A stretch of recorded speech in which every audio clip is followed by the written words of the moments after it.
Ladies and gentlemen, we welcome to the show a true Roadhouse veteran. He's a certified and bona fide Blues Award winner and member of the newly formed Original Legends of the Blues. Joey Gilmore, we welcome you to Confessing the Blues. Oh, thank you so very much. How are you doing, Cleve? Doing great, and I hope you're doing fine. I'm doing wonderful. Just wonderful. Joey, as many artists do, your obsession with the craft started early. Tell us a little something about that electric guitar with no amplifier in the barbershop back home. Oh, my Lord.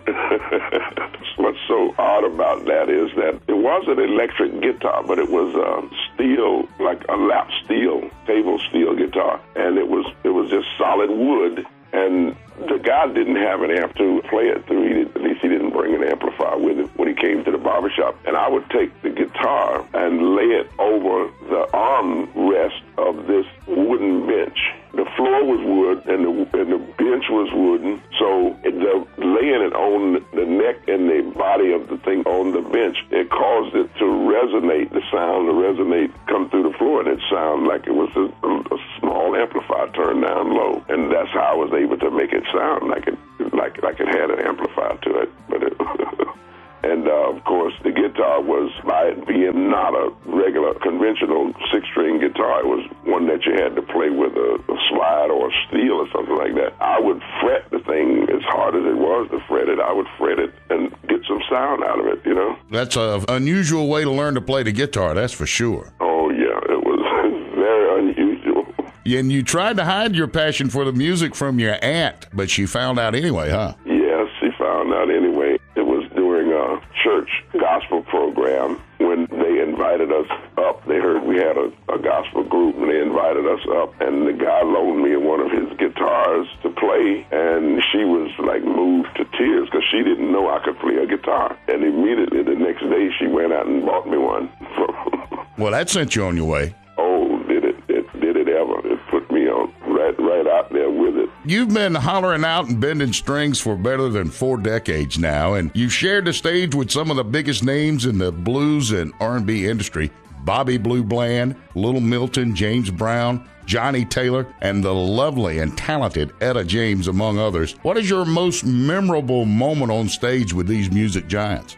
I would say the Etta James episode was about the most memorable because I had a manager at the time that had just taken over management of my group. His knowledge of my playing and performing was limited. He thought I was just basically a local band that had talent, and he didn't realize that I had already been on national recording sessions, and I had done. He was kind of nervous by me opening for Etta James. He kind of thought we might bomb out, you know. When I went out to do my set, he was kind of nervous, and he didn't think we were going to do that well. And by the time I got in the middle of the third song, the people that were selling CDs was like bombarded with people coming up to buy my CDs because the performance was so over the top. I mean, they just couldn't believe this little country boy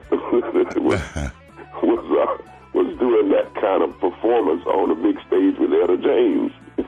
So that was the one that sticks out mostly in my mind. Had to be an exciting night. It was a very exciting. Well, Joey, you've been a fine ambassador for the Blues Foundation and the blues community as a whole. You were the 2006 winner of the International Blues Challenge. Give our audience a peek into the process of how the challenge works. It really is a blues extravaganza. Yes, it is. There are bands from all over the world. It's an international contest.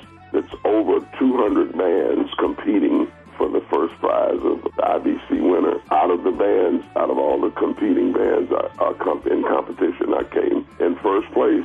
The competition, it goes on for 3 days. The contest is held on Beale Street at several different venues. You have to win 2 nights back to back. You have to win your house, so they call your house that you're in, because there are several other houses. The winners of their house compete in the finals, and I won my house, and then I won the third night as the final. That was the big prize night right there. That's the third night.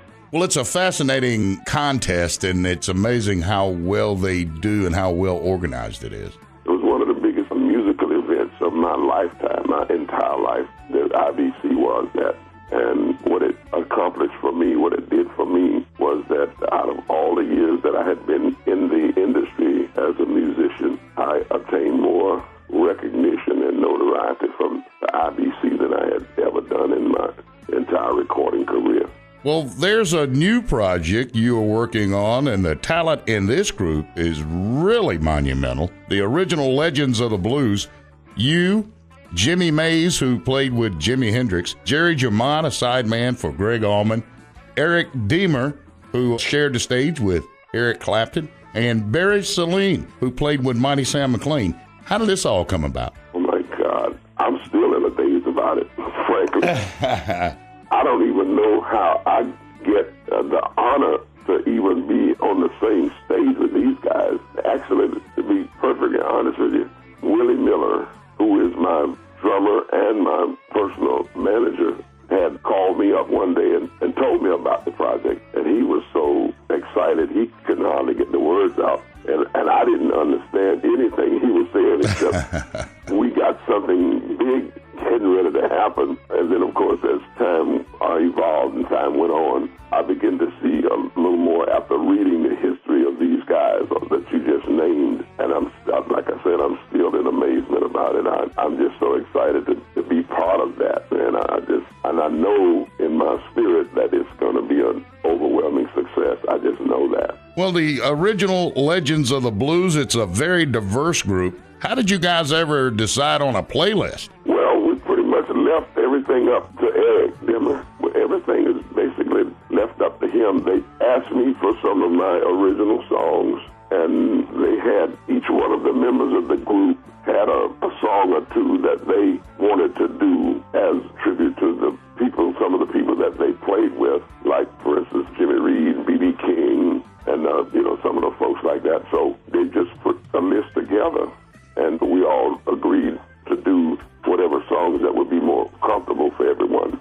That's how we came up with a master list of what we're going to do. Of course, everything that we have on the list, we're probably not going to do right away, but just to get through this first show, we're going to have a pretty decent song list for everybody. Well, Friday, December 6th is the big night for you guys. Y'all debut down in Inglewood, Florida. Yes, it is. We're looking forward to that. You guys are getting set for festival season as well. It'll be here before you know it. Oh, yeah.